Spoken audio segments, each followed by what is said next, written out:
So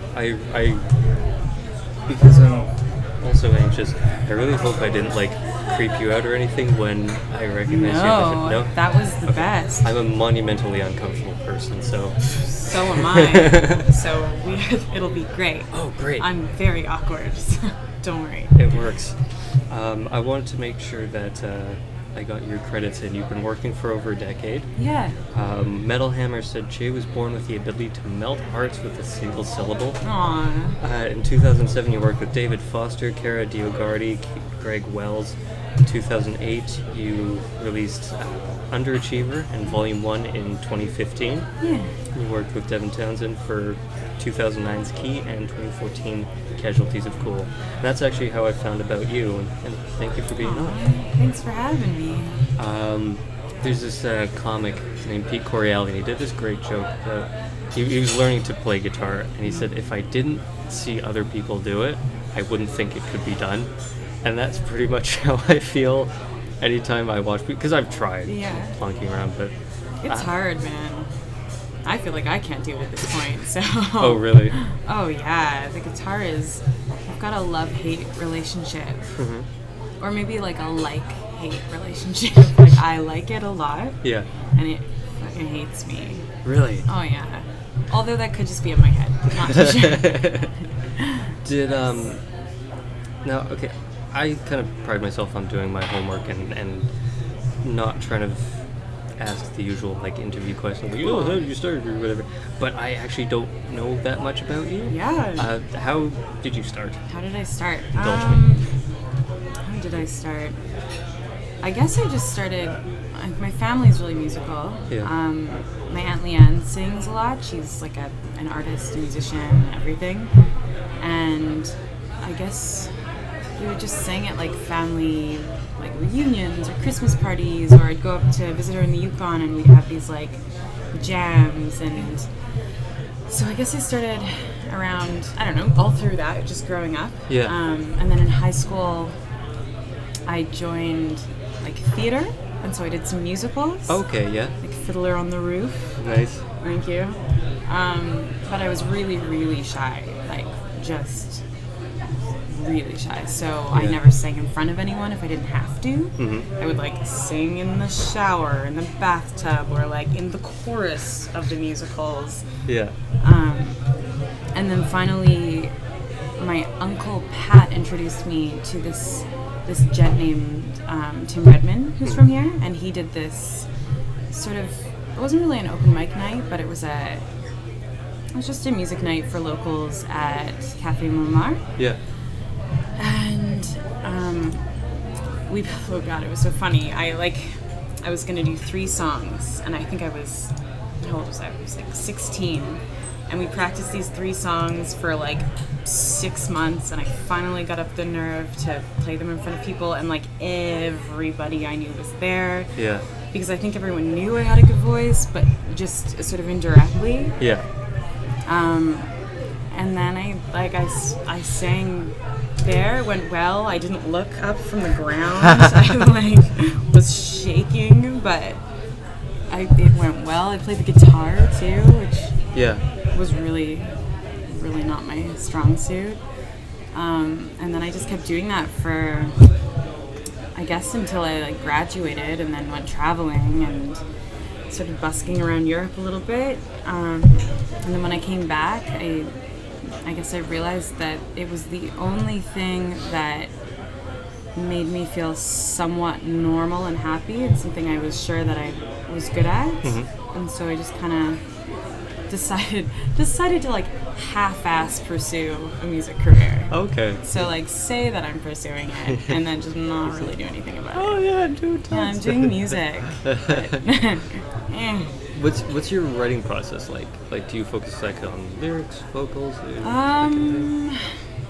I used to focus on lyrics. I used to just write lyrics and then try to figure out some guitar part that would fit with it. But these days, I've been recording on a computer, just guitar parts, and then just singing like whatever comes to mind in the moment, and then just like puzzle piecing lyrics together, and then realizing that I'm actually talking about something, and being like, sweet, and then I'll just go with it. Oh, yeah, That, you know? Yeah. I don't know. The kind of meaning comes after. Yeah, it's funny. It's like my subconscious is talking through that whole process, and then only later do I realize like what I'm thinking about. Looking at your Instagram and your Facebook, you've got a pretty complex setup. Yeah. Like pedals and effects and all that. Yeah. What do you think that technology kind of affords you in terms of performing? I think I'm overcompensating. I do. And that's the whole sort of love-hate thing going on. Like, I love the instrument. I love all of the technology. I love the pedals. I love all the different sounds. When I'm at home alone, I like to figure out what I can do with it, but I'm not necessarily comfortable in my ability. Okay. So I think I just stand behind all of that stuff, and it affords me a little bit of confidence that I don't necessarily have. Oh, okay. Yeah. Makes sense. But if you ever go to like an open mic stand-up show or something like that, you'll notice new people are the ones who stand behind. Take the mic out of the stand, but they'll stand behind it. So I kind of really? I kind of. Aww, yeah, I'd be one of those But people. I've done that too. It's just like, I'm hiding behind this real right? thing. But it works. Yeah. That little pole is like very comforting. It's like having another person out there. Yeah. How did the Dunlop sponsorship happen? Through Dev. Okay. Yeah, he's good friends with Chris, who's the rep. And he put us in contact with each other, and we hit it off, and it was like, hey, I really love your pedals, like, and I'm trying to build my own sound, and he really loved Casualties, so he wanted to help me out. Wow. It just kind of happened like that. That's cool. Yeah, they're great. They're great over there. And the Dunlop sessions, do you know? Yeah, I watched a couple of the intro videos, but I couldn't actually find the full performance video. It's not out yet. It's coming out, I think, in like a week or something. But it was so cool. He flew us to San Francisco, and they had this. Do you know Fantasy Studios? I know of it. Yeah, it's gorgeous. It's so lovely. The room is so huge, and they lit it just in this sort of like dark, sort of creepy way. I don't know. It's just, I think the video is going to be really, really great. I'm stoked to see it. Yeah. I also really like your living room jams. Oh, thanks. I don't know. I feel like I was like, well, at some point you're going to have to show people something. Right. And I was in my living room, so it was like, well, now's the time. It's all right. Makes sense. Yeah. You said in one of them, I guess you kind of already answered the question, but what was the Christmas song? I don't think I'd heard that one before. Old Toy Trains. Yeah. Yeah, that was that's the song that me and my aunt used to sing all the time. Okay. Yeah, it's my favorite. It's so beautiful. This woman, I'm not sure what her last name is, but Nina something? Nina... Dobrev? Oh God, I have no idea. Nina something from a long time ago has this version of it that is the most beautiful, just the most beautiful song. You should check it out. You should Google it right now. Maybe not right now, but you should just Google it at some point. I can multitask. I do have my phone. There you go. God, how do I not know her name? I feel like it's popping off, but it's not. It's not popping off.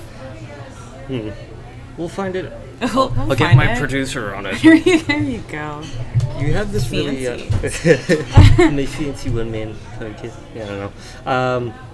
You have this really beautiful kind of melancholy quality to your voice. Thanks. And your lyrics as well. And I'm curious how you kind of, for lack of a better term, like kind of worldview informs the tone of it. Oh, hello. Hi. Sorry, I don't want to interrupt you. No interruption. No. Okay. Do you want to order any food or yeah? Okay. I'm gonna have 4 eggs. Okay. With some hot sauce. That's That's all. it. How do you want your eggs? Scrambled. Could I get the classic breakfast with bacon, please? All bacon? Comes with sausage and bacon unless you want. Comes with everything. Let's do everything. Yeah, sausage and bacon. Yeah. Okay. How did you want your eggs? Scrambled? Scrambled? And what kind of toast would you like? White toast, please. White? Please. Thanks. Thank you. Yeah, I was wondering how your worldview kind of informs your lyrics or your process. That's a good question. I don't know. I think I'm a pretty serious person when you get down to it. Mm-hmm. When I'm not like in an interview setting, say.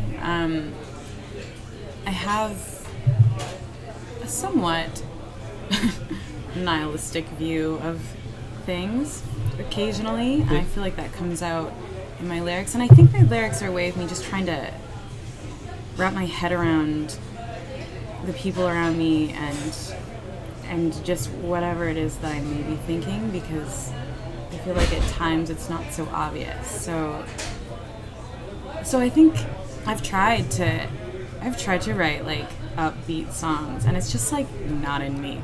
It's not in me. Even when the songs sound sort of like melodically uplifting, they're usually about something thematically. It's just not necessarily dark, but just sort of like confused or like melancholy or sad.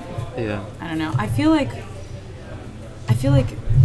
sort of the happier things are left unexamined, because then as soon as I examine something, I'll pick it apart and I'll find what's sort of wrong or not working, and it just goes to shit. So I just live my happy experiences, and then all of the shitty stuff I put in my music.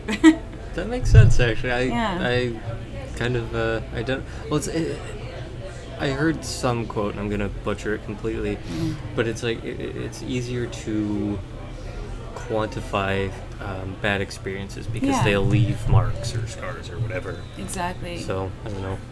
I think it's easier to be negative, but it is easier. That's the thing, and I am inherently lazy. So. Okay. So that's probably it. I had, of course, you mentioned Devin and Ryan, and kind of the same topic came up. And he said, like, on the way here, I was thinking about how the world is fucking. You were thinking about that on the drive. Yeah, so was I. That's pretty funny. But like, so of course he's got his kind of personal philosophy. Ryan is like positivity. He is, positively McGillicuddy. I wish I could be like that. But you know, it's like, if he wasn't so that person, it would be annoying. Yeah. Like if he was putting it on. Yeah. But he's not. No. Yeah. And I kind of tend to follow the George Carlin-ish view, because that's kind of who inspired me to do stand-up and whatever. Okay. Is that, like, you know, live your life well and responsibly as best you can, but everything is fucked. Everything is so fucked. It's rigged to lose. Like, good luck. Like, again, the whole Donald Trump, this election's rigged. Oh, fuck, man. I don't know why people are so surprised, though, that he is in the running. Like, our society... the people that we hold up high, like higher than anyone, are reality stars, you know? Yeah. So of course this is what's gonna happen. We've been dumbing down everything. Our people and everything, our music, our films, everything for so long that, like, of course this is gonna happen. Yeah. The only thing that sells better than sex is stupid. Oh God, yeah. Right? And food. Yeah. Speaking of which, I have a ton of respect for people who can sing, because my voice is dog shit. I bet you it's great. No. That was nice. No. Guttural. If I could turn that into a musical career, then try it. Maybe. We'll talk later. I'll have my people contact your people. And I've put together like this little like sketch comedy group / band, and I have absolutely no business making music, but dude, I am anyway. Cool. That's but you obviously knew this was for you, and I read an interview, and you said that you had or have a lot of stage fright. Oh yeah. How do combat I get around that? Yeah. Well, I think it's different with Casualties, because I can, like, Devin's just so on it. Mm-hmm. I can pretend that no one's watching me, and that it doesn't really matter, because, like, he's got this, and I just hide a little bit. And with my own stuff, like once I finally do get on stage, I can get into whatever song I'm singing, and then I'm in that moment, and it's not so terrifying. I can be that person. I can put on a show, but it's the leading up to, I think. And you know what? It's not singing. It's not lyrics. It's not banter. It's the fucking guitar. It's like, fuck, man. Sorry, I probably shouldn't be swearing. Should I not be swearing? Fuck, cunt, shit, balls. Okay. That's, say whatever you want. Yeah, but I can't. Like I can't not play. Like I sort of know how my songs should go, even if I'm not playing them right. Like, Yeah. You know. So I think the stage fright's really just the fucking guitar. Yeah. Yeah. Do you think you'd be comfortable if like somebody else was playing and you just sang? No. I feel like it'd be great if I had a second guitarist. Oh, okay. That's probably why Casualties isn't so terrifying. Yeah. Is it just the guitar? I don't know. I've never been one for people to. I don't like people looking at me. Like when I was a child, I was really shy. I grew up. My whole family's white. I grew up the black sheep, like literally. Oh, okay, yeah. And so I've always felt that I was different, and that people were staring at me. Not so much anymore. As I've gotten older, like I'm fine. Yeah. But I've just never really been comfortable with. What's the word I'm looking for? It's a really easy word. Attention. Yeah. So I think that's where the whole stage fright thing is, because I do music and I sing and write because it, like, alone, it makes me feel better and safe.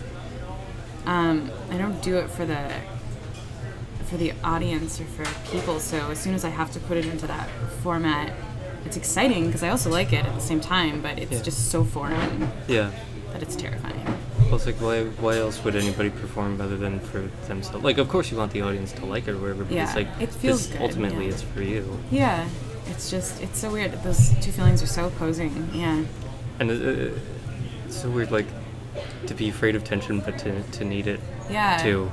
Right? Like, 8 years ago, I had no performance aspects. Like, 8 years ago, I couldn't talk to people. Wow. Like, in the high school, and then I had to do something for, like, a project in grade 11, and then it just kind of slowly, but kind of built from there that I could actually like, go on stage and say weird things. Exactly. It's the extroverted introvert, you know, because our world is made around extroverts, like that's what we're supposed to be. We all, us introverted folk, have to learn to get to that point, even if it's kind of not a lie, but not your true nature. Yeah. So I feel, like you obviously had to do that, and I did, and it started with the Café Montmartre thing. But yeah, it never really feels comfortable. There's moments. Do you find that in your show? There's moments where you're like, you feel at home, but they're fleeting. I'm, the time that I'm nervous before I perform has shortened significantly. When I first started, it used to be like the entire day. The entire day I would just be like shitting myself. Yeah. And I'm like, fuck. But now that there's maybe like 10 minutes before I go on that I'm nervous. Yeah. And then I go up and then I can say whatever I want. And like, I think the part that's helped me is like, I don't have to do this. I don't have to be the center of attention. And when I am, I'm completely in control of it. Yeah. So, you know, I can talk about whatever and they either, you know, take it or leave it, whatever. Yeah, no, I totally hear you. I'm the same way. And I think it's also, it's you're protecting yourself in a way. Like, before a show, 8 hours before, I'm just not thinking of it. I like, it could not be happening. Like, I am just not thinking about it. But you're right. Like, 10 minutes before, you're like, oh, shit. What if I fuck up? Yeah, but it's like, too, it's like you learn to be fucking this Captain Cliche, you know, just, hey, you learn more from when you fuck up. You totally It's like, do. oh, I know not to do that anymore. Yeah. How do you find it being more like, a public figure now with, you know, your profile's being built a little bit more, I guess, and at least being recognized at least once. Yeah, that was really nice. Thanks. Thanks for recognizing. You know, it doesn't feel like I am, really. So I guess when I go over and play shows with Dev in Europe, it's quite, like, surreal. Yeah. Thank you so much. Thank you very much. Oh, yeah. Cool. Thank you. This is so embarrassing. I'll just have all your eggs, please. How many eggs do you have back there? Right? I will have them all. No, it's... But I'm also kind of, like, a loner. I've got, like, a handful of amazing friends. Yeah. But other than that, I really like my alone time. So having that sort of social platform with this and being a little bit more known feels... It's kind of opened up my my world a bit without me having to, like, leave my house, which is great. Yeah. Yeah. That sounds awful. That sounds really bad. To go back a little bit, speaking of my dog shit voice or dog, you have a dog. Oh, I do have a dog. It's great. Yeah. Oh, Rufus. My little guy. I've got a dog. Well, it's technically Emily's dog. She had it before we were together. Yeah. Oh, look! Oh, what is it? He's a Tibetan Spaniel Sheltie. It's beautiful.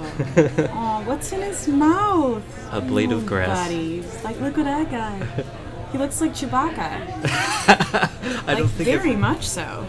We should get, like, that bullet belt. Oh my god. Thing. Oh yeah. Well, we actually ended up kind of talking about it before, but for the sake of the microphone being on, what is the Vancouver music scene like? Oh man. I mean, I wouldn't know now. I've been out of it for so long. Yeah. And that's just because it's scary here. You know, like, it's scary where you're from, where people know you. Sure. It's much easier to play where you can just be sort of a different version of yourself, you know? But from what I can tell from my friends playing here, it's small. I think maybe it's getting a little bit better these days, and just venues are popping up, like little ones, which is great. But it just, I don't know, I've never really enjoyed it. It seems very, like, cliquey, very one note. Nobody fucking dances. I dance.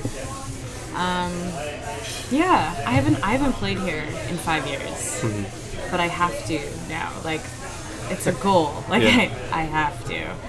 So we'll see what the music scene is like. Yeah. I'm sure it's fine. I'm sure I'm just being a giant pussy. No, it's funny. I completely understand, like, the clickiness and what, and I think too, it's kind of a double-edged sword that there are more places open. Like, even if it's, like, you know, one night a week that they have an open mic or something. Yeah. There's more. It's like everything now. So, like, there's more channels. There's more websites. There's so much shit. But there's so many ways to do. Your audience so thin as well. Yeah, and to have people notice you have to do something to cut through all that noise. And if it is kind of one note, it's harder. I agree. I'm actually going to a comedy show tonight. Are you? You should totally go. Where are you going? I have no idea. Oh, it's, no. Where is it? It's near the Black Lodge. My friend's playing. Or how do you say? Playing? Yeah. Showing? Yeah. Playing. Speaking? Stand-up. Yeah. Any of those, really. Any of those synonyms. Who's your friend? Andrew Garrison. Do you know him? Sounds familiar, but I could be thinking of somebody else. I think he's just starting out. I'm not sure if he's, like, known. Okay, maybe not. But he's hilarious. Andrew Garrison, you get a free plug. There you go. I'm gonna tell him all about this. How did working with Devin come about? Sorry, I just swallowed eggs. Yeah, no worries. How did it come about? That'd suck if that was by accident, though. What? You just swallowed eggs by accident. Right? Oh, oops. That wasn't supposed to go there. Dave. I knew Dave first, Dave Young. Okay.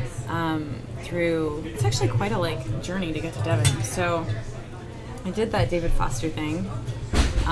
Through that, I hooked up with Colin Nairn, who's I think he's a manager at Feldman, which is an agency here. Okay. They have Elvis Costello and people like that.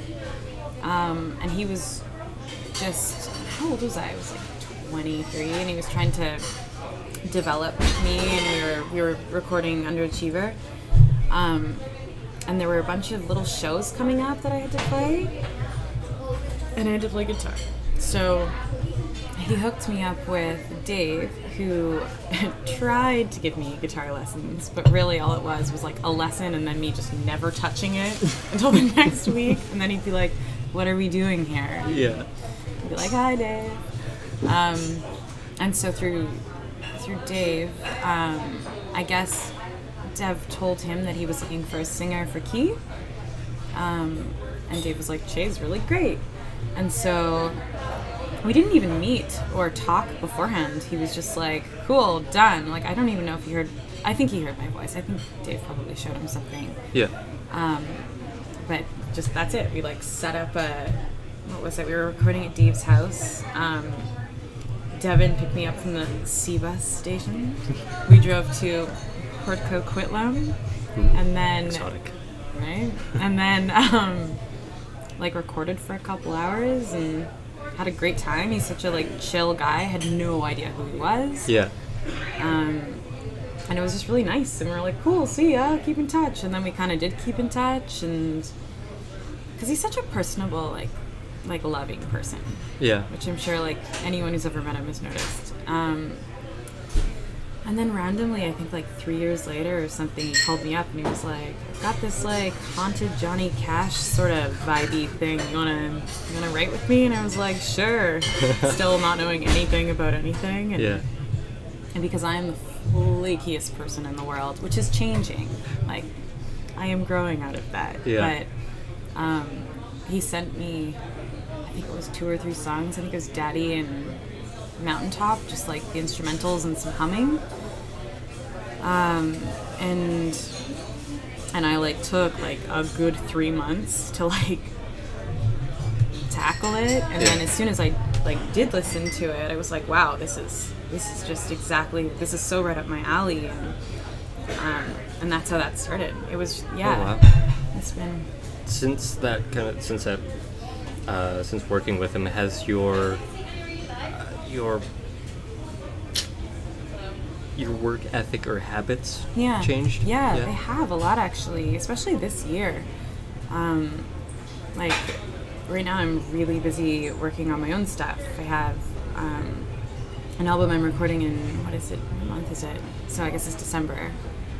Not this month. I'm aware that December is not right now. But yeah, we're recording in December, and I've been writing a lot more. I've been way more present on social media, which is the worst. Right? I used to like it when I was younger. Yeah. And then I've just gotten less interested in it. There's so much. There's 3 things you've got to post to, and I have nothing that I can say in 30 characters. Have you listened to this now? It's pretty fragmented. It's hard for me. Yeah. And plus, do people care? But I guess they do. So, I don't know. So I've been doing that. And working with Devin, I've gotten a lot better at the guitar because, I don't know, he's inspiring, and he's so, what's the word? I'm looking at that and thinking sausage. Can't figure out the word now, but supportive. There you go. He's so supportive, so you feel like you actually are good. Mm-hmm. Yeah, I've been really, really proactive, and I have never been proactive in my career. Yeah. So, and it's paying off a little, which is quite nice. Hold on, guys. We're gonna eat for a second because we've got food in front of us. That sounds great. Ugh, cold eggs. Fuck yeah. They're actually really good. I haven't had them yet. They're like wet, but like it's a good thing.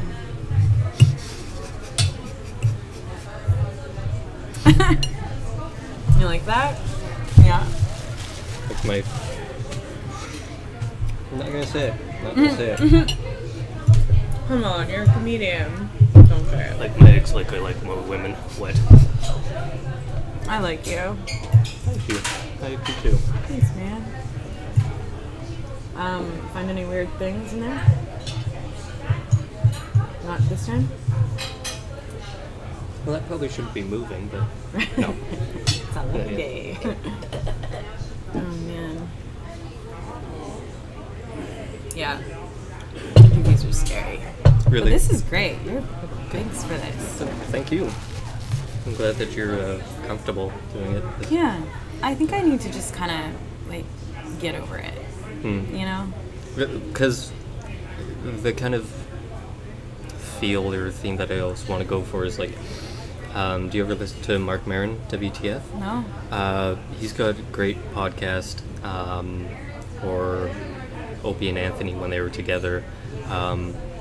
It wasn't so much like, what are you promoting? What are you doing? It was just kind of like, what's going on? Out. Like, just, hang out. So I don't want people to feel like uncomfortable. I want them to be in their schedule. So it's like, I don't give a shit about coming down here. I don't give a shit about going to Coquitlam. Yeah. If I'm not working, I'll fucking, I'll do whatever. So it doesn't matter really.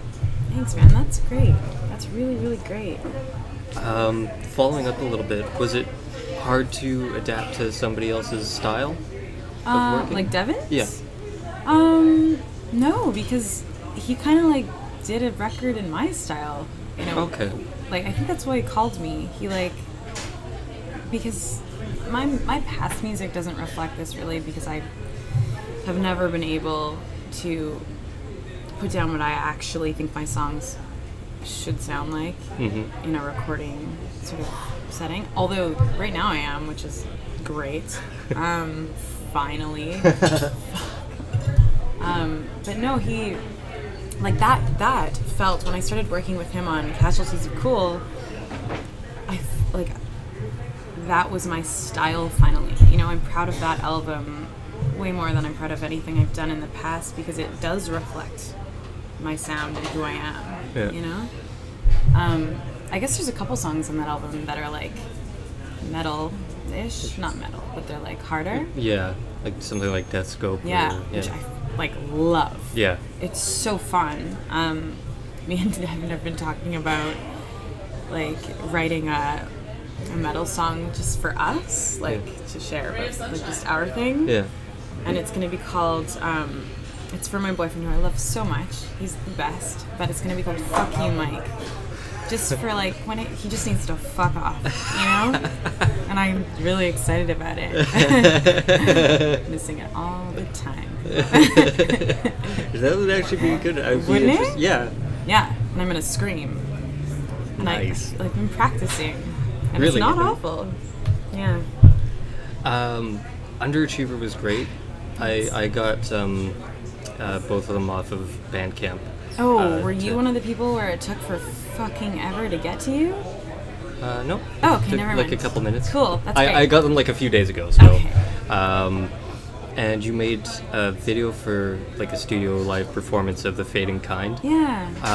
The themes I kind of picked up were I'm not that good with themes and stuff, but they were the obvious ones, kind of like loss, obviously by Underachiever, like untapped potential, that kind of thing. Yeah. Is that kind of where you were at when you made the record? Oh yeah, for sure. Definitely untapped potential. I was in the middle of my I'm not good enough phase, which has lasted quite a while. I've had a 24-year run of that. Right? I'm done with it. And also I'd just broken up with a person, so I was really heartbroken, and it was... Are you choking on an egg right now? No, I dropped it. Oh, that's cool. I don't know that. It's less embarrassing. I can't. Okay. It's one of my biggest fears. Like Just someone choke. dying because I did nothing. Anyways. Sorry. Yeah, so definitely that was where I was at that point. The Fading Kind was just like the world's like worst end to a relationship in a song. Oh, okay. I think. Yeah. I really like that song though. Thanks. Me too. I really love that song. There are so many songs in that album that I really love, just like the meaning of it, and like I just like I didn't do it the way that I heard it, so I can't listen to it anymore. Do you know what I mean? Yeah. Yeah. It's kind of sad. Wah, wah. We'll add a sound effect in later. We'll add a sound effect. Yeah, please do. That's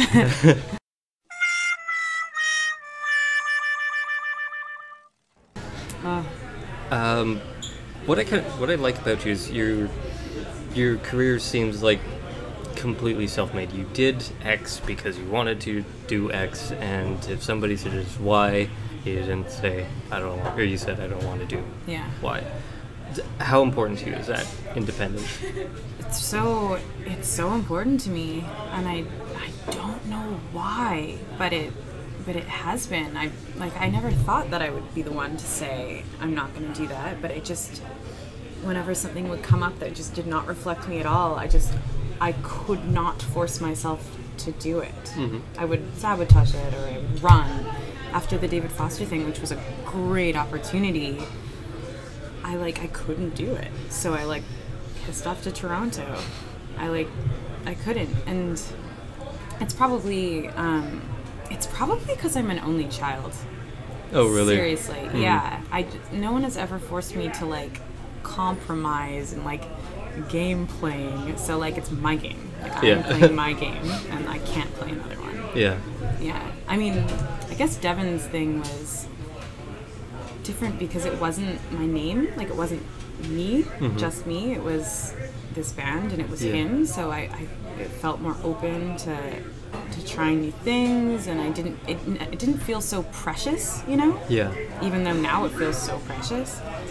But with my stuff and my songs and my lyrics, that's all coming from my experience. That is what I'm made of. So it just feels so wrong to have to.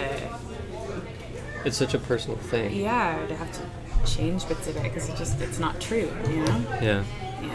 That's what I hate about music. A lot of music now is it's not you. It's this pumped out I can't. Here's even. our 10 writers and 28 producers. Right? I get it, and some of the songs are good, but you're just creating the same thing over and over again, and I feel like that's what's contributing to the dumbing down of our world. Nobody's stepping up. Well, a lot of people are, but the people who are doing that sort of music, in my opinion, are just. What am I trying to say? They're just trying to make other people happy constantly. It's that mixed with an ego thing. I'm not explaining it well. I'm not into it. I can't. Yeah. It's that old saying, too many chefs are shitting in my stew. Right? Only one chef needs to shit in your stew. Exactly. Just one. Well, then it's personal. You could have a couple. Yeah. If they have the same sort of shit. Yeah. This is gross. I'm gross, so. So let's eat again. Let's eat. Fuck you guys. Fuck you. Fuck you. Fuck your mother. Colder. Fridge I can put these in for a minute. Right, not cold enough. Tell me about your comedy. It's very mediocre, but I've been. Well, in comparison to some of the Vancouver's has great comics. Does it? Yeah. Oh fuck yeah. I should see more shows. I love comedy. Go on. If you ever have a chance, Simon King, Ivan Decker, Mark Hughes, Sophie Buttle, Amber Harper Young. Fantastic. What about? Do you know a guy named Jai Harris? I know of him. I don't think I've seen him live though. No. Okay. But he's supposed to be really good too. Is he really good? Yeah. but I started actually just a couple days ago. It would have been 4 years. My first open mic. Oh my god! Oh my god! Good job. That's great. Thank you. There used to be like months in between shows because I had such bad stage fright. Yeah. Actually, when my first, I still have a very blurry picture of me from my first show. Is when I still had long hair. Yeah. It was like down to here, and at the Café du Soleil. So. I don't know. I mean, it's gotten a lot better, and I'm doing it a lot more, like at least once a week. Wow. You have to tell me, and I'll come. I'd love to see it. I will be... Plug for me. I'll be at the open mic at the 7 Dining Lounge next Wednesday. On Broadway? Yeah. Okay. Yeah, they do on that. Wednesday. Yeah. Can you, like, remind me? Sure. Because I don't even know what day it is today. It's Sunday. It's Sunday. Something. Sunday the something. That's sweet. Okay, cool. And then my next book show is at the same place on November 25th.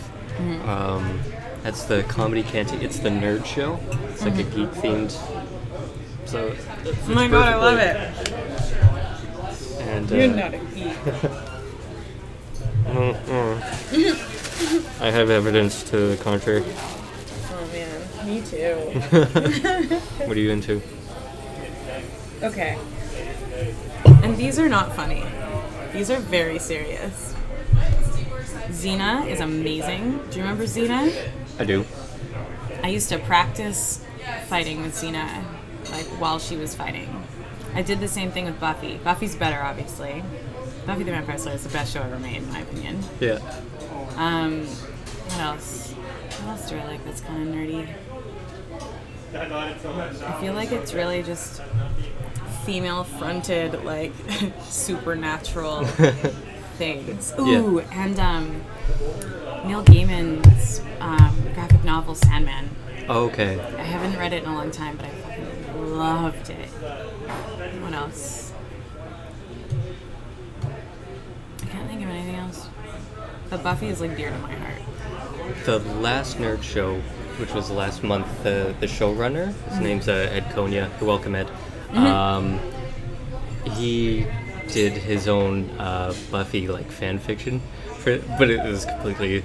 It was like... What happened? like Buffy, it started, Buffy was in the shower. Oh, of course. Of course that's how it started. And then it's like, Buffy's in the shower, like... And then I never watched the show, so I don't know the characters so well. And then, like, it was just like all the female characters like come in, shower. And it was like, I would love to sleep with you, Buffy, but I have a hot redhead wife and I can't. Oh my god! So it was Xander. Actually, no, it wasn't. Yes. Wait, I think that was. Or was it Oz? But they never got married. Oh no, knows? his actual real world wife. Okay. Oh. But I think. That's hilarious. Silly. And then he was like reading it from a book, and then he's like, skip past the lesbian orgy scene, and he skips to the complete back of it. Yeah. But of course, it's just like the side-up sheets in it. It was fucking funny. That was pretty funny. And the headliner, or no, not the headliner, second to last guy. Yeah. Do you know the song Alphabet Aerobics? Sing it. No. Come on. I can't. Hum it. There's my phone. No. No? Doesn't count. Can't do that. I don't know the words. It's like, Just be like, A is for avid, B, and then you go through the alphabet and you go like faster as you go. Never. Oh no! I'm thinking of a rap song. It is kind of. Blackalicious? Is that like artificial amateur? Yeah. That's it. Yeah. So it's so good. He did that as like superhero themed. Yeah. So it'd be like Ant-Man, and then he would go. It was so fucking good. That's super cool. Yeah. I like that. And so I'm gonna be on the next one. And then I did a book show last night at Goldie's Pizza on West Pender. Oh, I know that place. Yeah. Yeah. That was a good show. Good set. Dude, congratulations! You're doing it. Like, you know, and the fact that you're doing it so consistently, like I should be am doing in it a awe lot of more, you. Well, but come I live on. in Steveston, so I excuse. You live in Steveston and you do it once a week, and I live here and I played it was in Europe and it was 3 months ago. Oh, that's embarrassing. Scratch that from the record. Do you want me to cut that part? I don't really care. Let's go with There you go. that, and then you can see the. Zing. And it's gone. So you've got a ton of shit coming up, I guess. You've got Yeah. a new Casualties record. Yeah. An EP expected next year. What? It's an album. It's a full album Oh, now. is it? Yeah. Ooh, well. No, I'm like, do you wanna? I'll show you one of the songs if you want. Not, I'll just show you. Yeah. So I got that, and then there's something maybe coming up in Germany in the new year. Mm-hmm. But that's, who knows if that'll happen. I'm planning to tour the States, hopefully in this, not the summer, but like late spring. Mm-hmm. Yeah. That'd be really But cool. I'm like, the thing that I'm proud of is I'm doing it. Like, Yeah. I am making this shit happen for myself, finally. Yeah. Which is kind of what you have to do, I guess, in life. Yeah. No one's gonna do Yeah. it for you. No. I mean, Devin did it for me for a bit, which was so nice of him. And it kind of made me want to do it for myself. Which Yeah. is great. Thank you so much Thank for doing you. this. This was fun. You're wicked talent. You're going to show us a lot. I'm stoked to hear it. You can find all of Miss Dorval's media and pages at cheaimeedorval.com. You can buy her albums, Underachiever and Volume 1, right there from iTunes. So don't go my. pirate iTunes or Bandcamp. Can you pirate it? I feel like you can't even pirate it. So, Well, bye. if you can, don't, maybe. If you can, like, good for me. You can find videos, all that good shit. CheAimee.com. I hope you can spell com. Thank you for listening. Thank you, Che, for being a part of this. Thanks, man. We're done. Peace.